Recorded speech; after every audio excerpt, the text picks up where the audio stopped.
ज़ाहिर ही बात है कि असल मैच तो अब शुरू होगा। बिल्कुल। सियासत का वर्ल्ड कप जो है वो शुरू हो चुका है मियाँ साहब की आमद से। और मैंने पहले भी कहा था एक इंटरव्यू में आपके साथ कि असल अपोजिशन जो है, अगर मियाँ साहब बतौर वज़ीर आज़म लैंड कर रहे हैं हुँ। उनकी पार्टी के मुताबिक, तो फिर असल अपोजिशन का रोल जो है वो इस्तेकाम पाकिस्तान पार्टी का है। और उन्होंने सरप्राइज़ जलसा किया अलीम खान साहब ने एक दिन पहले 20 की रात सलामी दी मियाँ साहब को। ये उन्होंने उन्होंने ज़बरदस्त हो गए, मैं जी, आपको बिल्कुल ये उन्होंने ज़बरदस्त चीज़ है उन्होंने ये। बताया कि जो है ना वो हज़ारों और लाखों लोग हम भी ला सकते हैं। ग्रिफिन ग्राउंड में मैं खुद वहाँ पे मौजूद था और सारी सर थे और इतना बड़ा क्राउड था, हज़ारों की तादाद में लोग थे। और अलीम खान साहब ने ख़िताब किया और अपने मंशूर पर भी बात की और तनकीद भी की माज़ी की हुकूमतों पर। और अपनी पार्टी का जो है वो आइंदा का लाया अमल से भी आगाह किया, अपने वर्करों को, अपने फैंस को और अपने मोहब्बत करने वालों को। तो इतना आसान मैच नहीं है मियाँ साहब के लिए। वो आप सही कह कहीं रहे हैं, कहीं और हाँ। फिक्स हुआ होगा, इधर फिक्स वाला फिक्स मामला पे तो नहीं है। आपकी सुई अड़ गई है, लेकिन हम इस बात पे भी आएँगे। अभी मुझे ये पता है कि सुना है कि दुबई में बड़ी पार्टियाँ हुई हैं। तो मैंने कब कहा मियाँ साहब की रवानगी से पहले बकरे ज़िबा करे किए गए, नवाफल पढ़े गए? ऐसा कुछ नहीं हुआ। मैंने तो पहले भी आपको बताया था और मेरे पास वीडियोज़ भी मौजूद हैं। ये दुबई की पार्टी की वीडियो है। क्या बात है, क्या जश्न चल रहा है। म्यूज़िक से पता चल रहा है। ये दुबई की पार्टीज़ की वीडियो है, ये हम दिखा सकते हैं। काफ़ी जश्न और चल रहा है, एवरीवन इज़ फुल जितने स्विंग। फॉरेनर आए हुए थे और जितने जो है वो दुबई से, बार्सिलोना से लोग आए हुए थे, ये क्लबों में नाच गाना जारी है। ये मियाँ साहब की रवानगी से कबल के मनाज़र हैं। तो वो जो है ये सारे उनकी रवानगी से कबल के मनाज़र हैं दुबई की क्लबों में, क्या जो मैं बात आपको है। पहले ही बता चुका था। आपने तो बताया था, लेकिन अब देखते हैं कि जलसे के बाद क्या तासुरात होंगे। देखिए, जलसे के बाद जो है, मैंने पहले जैसे बताया कि इस्तेकाम पाकिस्तान पार्टी ने इतना बड़ा जलसा कर दिया है लाहौर में। और नून लीग लाहौर को जो है वो अपना गढ़ कहती है, अपना किला बिल्कुल, कहती है। बिल्कुल। तो इस्तेकाम पाकिस्तान पार्टी ने ये साबित कर दिया कि लाहौर नून लीग का किला नहीं है। इस्तेकाम पाकिस्तान पार्टी का भी किला बन सकता है लाहौर, अगर इसी तसलसल से उनकी एक्टिविटी भी अगर जारी रही, और जो कि उन्होंने जलसों के शेड्यूल का ऐलान कर दिया है। और बहुत जो है एक बड़ा रिस्पांस और फीडबैक मिला है अब्दुल अलीम खान साहब को और आईपीपी को पहले ही जलसे में। तो अब यह है कि मियाँ साहब का असल इम्तिहान तो अब शुरू होना है। जो भी यकीन दहानियाँ उन्हें करवाई गई, जिन भी यकीन दहानियों पर वो पहुँचे पाकिस्तान, अब उन पर किस हद तक अमल दरामद होता है, या वो कहते हैं ना हैंड हो गया, अब तो देखते हैंड ही हैं ना ना। हो जाए ना, हैंड भी हो ये तो सकता है। वक्त ही बताएगा। नहीं, देखो ना, पीपल्स पार्टी के साथ हैंड हो गया ना। ये पीपल्स तो है। पार्टी जो है इस वक्त जो है वो कहाँ खड़ी है? और आपको जो पीपल्स पार्टी के अंदर एक पैनिक नज़र आता है, उसकी वजह ये है, उन्हें लग रहा है कि उनके साथ हाथ हो गया है। यानी कि आज से आप 1 साल पीछे जाएं तो सियासी हलकों में एक बाज़गश थी कि आइंदा हुकूमत जो है फेडरल में वो पाकिस्तान पीपल्स पार्टी की बनेगी। लेकिन मियाँ नवाज शरीफ की आमद के बाद वो तासुर ख़त्म हो गया है। आईपीपी की इतनी तेज़ी से मकबूलियत के बाद वो तासुर ख़त्म हो वो गया। मोटिवेशन खत्म हो गई है, ये एग्जैक्टली, ज़ाहिर है। एग्जैक्टली। तो अब ये है कि अच्छा मैच होगा, इतना आसान नहीं है, वन साइडेड नहीं है जो उनकी आमद से पहले लग रहा था। बिल्कुल। वन साइडेड नहीं है। अच्छा शो था मीनारे पाकिस्तान, बड़ा क्राउड था, मिसमैनेजमेंट भी नज़र आई हस्बे मामूल मरियम औरंगज़ेब की। वो हाँ, हम तो सभी जानते हैं इस जी, बारे में। तो जिस तरह मीडिया के साथ उनका रवैया रहा थ्रू आउट, मगर उसके बावजूद, लेकिन थोड़ा सा मेरे लिए एक थोड़ी हैरानकुन बात ये थी कि उस फ्लाइट में कोई इतने बड़े नाम नहीं आए। फ्लाइट में अगर मैं सेलिब्रिटीज़ की बात करूं, सिर्फ वारिस बेग उनके साथ आए।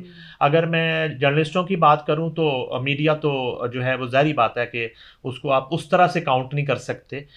मगर मैं जो एक्सपेक्ट कर रहा था, सिवाय ओवरसीज़ उनके जो बिल्कुल मुझे इसमें कोई आर नहीं है, फाइनेंसर जो उनके साथ आए, कुछ इन्वेस्टर साथ आए और कुछ एटीएम्स उनके साथ आए। मगर जो है ऐसा नहीं था कि जैसे कोई बहुत बड़े नाम आएंगे। हाँ, अलबत्ता ये ज़रूर है कि दुबई में सऊदीया के बाद दुबई में भी उनकी एक दो बड़ी अहम मुलाकातें हुई हैं और उन्हें डिस्क्लोज़ नहीं किया गया। लेकिन मुझे ये बताएं ना, दुबई में उनकी मसरूफियात काफ़ी रही हैं, ये सब जानते हैं। इसके साथ साथ ये भी सुनने में आ रहा है कि काफ़ी खास और खुफिया मुलाकातें उनकी हुई हैं, ये खबरें उड़ाई जा रही हैं। और ये तासुर दिया जा रहा है कि मियाँ साहब बड़े मजबूत होकर आ रहे हैं वापस। लेकिन क्या ये दुरुस्त है? क्योंकि कोई पिक्चर सामने नहीं आई। देखिए, मियाँ साहब कुछ घंटों के लिए दुबई जब पहुंचे तो कुछ घंटों के लिए वो किसी के राब्ते में नहीं थे। बिल्कुल, कुछ घंटों के लिए ये मैं सुनना मेरी चाहती हूँ। इत्तला के मुताबिक जो है वो गायब रहे। और वो कहाँ गए, किससे ये मिले और उनसे किसकी मुलाकात हुई, ये बिल्कुल भी जो है ना, चूँकि वो पार्टी के मियाँ साहब हैं। एक जो घर वाले मियाँ साहब होते हैं ना, तो उसका तो बंदा पूछ लेता है फ़ोन करके कि मियाँ साहब कित्थे हो? तो इनका बिल्कुल भी जो है किसी के इल्म में नहीं था कि वो कहाँ हैं। मगर यही इत्तला दी गई हमें, जो मीडिया के फ्रेंड्स वहाँ से आए, कुछ हमारे अपने लोग इस वक्त मौजूद थे दुबई में उनके साथ। तो कुछ घंटों के लिए बिल्कुल वो किसी के राब्ते में नहीं थे, और he got वही vanished। वही टाइम था जब वो कुछ अहम मुलाकातें कर रहे थे। उसके अलावा उन्होंने बिज़नेस कम्युनिटी से मुलाकात की। अच्छा, एक बड़ा इंपॉर्टेंट चीज़ है इसमें, जो बिज़नेस कम्युनिटी से उन्होंने वहाँ पे मुलाकात की, कुछ ताजरों से मुलाकातें की, तो उन्हें पाकिस्तान आने और यहाँ इन्वेस्टमेंट करने की उन्होंने एक राय दी। और उन्हें बताया कि बहुत अच्छा वक्त आने वाला है और पाकिस्तान जो है यहाँ पर बिज़नेस किया जा सकता है, फॉरेन इन्वेस्टमेंट के नाम पे चीज़ें की जा सकती हैं। और ये हैरानकुन बात है कि अभी तो ना इलेक्शन हुए हैं, अभी ना ही जो है इस तरह का कोई माहौल नज़र आता है, और ना ही अभी लगता है कि 100% बर वक्त इलेक्शन हो जाएंगे। बिल्कुल, और ऊपर से ये मोटिवेशन और बिफोर हैंड ये स्पीच पास करना कि कुछ ना कुछ वाकई होना है, ये बड़ा जिगरे का काम है हाँ। कि वो पहले से ही इस चीज़ पे बिल्कुल कंफर्म्ड है कि ऐसा होना है। तो और वो मीटिंग्स जारी है उनकी। और ऐसा लग रहा था कि जैसे कोई वज़ीर आज़म उनसे बात कर रहा है, तो इतने वो कॉन्फिडेंट हैं। ज़ाहिर है 3 बार तो रह भी चुकी हैं। नहीं तो अभी तो नहीं है ना, हाँ, अभी तो नहीं है, वो तो 3 ठीक बार है। वज़ीर आज़म रहे हैं, जेल में भी तो रहे हैं ना। मियाँ साहब की जो खास खुफिया मुलाकातें हो रही हैं, उसका महज तासुर ये दिया जा रहा है कि बहुत ही कोई ताकतवर शख्सियात के साथ उनकी मीटिंग्स चल रही हैं, मुलाकातें हो रही हैं, जबकि ऐसा नहीं है। सऊदीया में अलबत्ता जो है शहज़ादा मोहम्मद बिन सलमान से उनकी मुलाकात नहीं हो सकी थी। काफ़ी कोशिश भी की उन्होंने। सऊदीया में वो अब एजेंडा क्या था ये तो वही जाने। वो प्रिंस से नहीं मिल सके, और वो नंबर 2 से वहाँ पे मिले, जो कि प्रिंस के ब्रदर बताए जाते हैं। उनसे उनकी मुलाकात ज़रूर हुई। उम्रा भी किया उन्होंने, और मदीना शरीफ भी, रोज़ा रसूल पे भी हाज़िरी दी। ये सारी एक्टिविटी हुई, मगर सऊदीया में कुछ इतनी ख़ास मुलाकातें नहीं कर पाए वो। अलबत्ता दुबई में उनकी अच्छी मुलाकातें रहीं, और अब जो है ज़ाहिर है कि वो आके मैदान में उतर आए हैं। अब यहाँ पर मुलाकातें भी करेंगे, और 4 साल वो यही काम तो करते रहे बाहर बैठ के। वो आपको और मुझे उन्होंने आलू गोश्त पे लगाए रखा, लेकिन असल में वो जो हंडिया पका के आए हैं, बात कुछ और है पर्दे के वो पीछे। हंडिया कुछ और पका के आए हैं। वो खैर जो पक रही है ना हंडिया, बीच चुराए फूटेगी जरूर, और ये हम सब देखेंगे। जैसे कि आप जानते हैं कि मियाँ साहब की वेलकम रैली के लिए एक मकामी होटल में ग्रैंड लंच किया गया। उसमें हमजा शहबाज भी मौजूद थे, उसमें शहबाज शरीफ भी मौजूद थे, लेकिन उन दोनों की बॉडी लैंग्वेज से ये लग रहा था कि जैसे ना ज़बरदस्ती आए हुए, कोई दिल से नहीं आए हुए, कुछ सिंसेरिटी नहीं नज़र आ रही थी उनकी उस कोलैबोरेशन की, उस कहते ना कि दिल से खुशी कुछ हो ने, वो नज़र नहीं आ रही थी। क्या चक्कर है? कुछ मैं अनबन उसमें चल रही है। हाँ, वो तो रहती है अनबन, तो ज़ाहिर बात है। वो बिल्कुल उसमें उनकी बॉडी लैंग्वेज जो है ना, वो ज़ाहिर बात है, हम मीडिया के लोग हैं और एक हमारा ऑब्जर्वेशन का काम है। तो वो बिल्कुल आपकी बात ठीक है कि शकूक व शुबहात और सवालात कुछ उठे, और थ्रू आउट इस जलसे की तैयारियों में भी बिल्कुल। जो बॉडी लैंग्वेज थी, हाँ, वो मरियम की कुछ और थी, देखने को मिलती है बिल्कुल। और शहबाज शरीफ साहब की कुछ और थी, और हमज़ा शहबाज शरीफ की कुछ और थी। नवाज शरीफ फैमिली ने हमज़ा शहबाज के साथ बहुत ज़्यादती की है, ये मेरी राय है। अच्छा, ठीक है, ये बीइंग ए जर्नलिस्ट मेरी राय है। हमज़ा शहबाज शरीफ ने भी मरियम की तरह बड़ी दलेरी से यहाँ पे जेलें भी काटी। जब उनके सर इक़्तिदार का ताज सजने का वक्त आया, तो किसी ने सपोर्ट नहीं किया हमज़ा को। हमज़ा जब वज़ीर आला पंजाब बने, और जिस तरीके से उनसे उनका इक़्तिदार छीना गया पंजाब में, और कोई उनके साथ खड़ा हुआ दिखाई नहीं दिया, क्योंकि उनके जो फादर थे वो प्राइम मिनिस्टर ऑफ पाकिस्तान थे, और उनको अपनी इक़्तिदार के लाले पड़े हुए थे।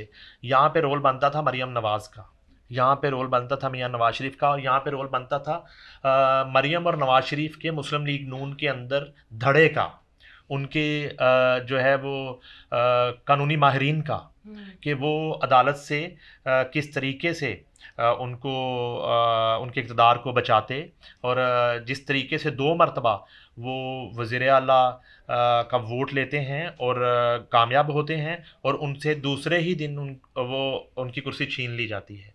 तो मैं समझता हूँ कि हमज़ा के साथ ज़्यादती हुई उस तमाम एपिसोड में, और उसकी ज़िम्मेदारी बिल्कुल लंदन में बैठे हुए उस वक़्त मियाँ नवाज़ शरीफ पर जो है आयद होती है, और मरियम नवाज़ पर होती है। और देखें, ये जो है इस तरह का खेल है सियासत का। आपके अंदर कुछ भी चल रहा हो, जब आप इस तरह एक जॉइंट वेंचर के लिए उतरते हैं और एक ख़ानदान की सियासत के लिए और मौरूसी सियासत के लिए मैदान में उतरते हैं, तो फिर चेहरे पर आपको जो है वो झूठी स्माइल भी रखनी पड़ती है। फिर आपको अपनी तायाज़ाद बहन के जो है ना वो गले भी मिलना पड़ता है, और ये सारा जो है ना एक फ़ोटो सेशन आपको करवाना पड़ता है। बड़ी मगर controversies हैं। एग्ज़ैक्टली अंदर जो है ना काफ़ी चीज़ें हैं,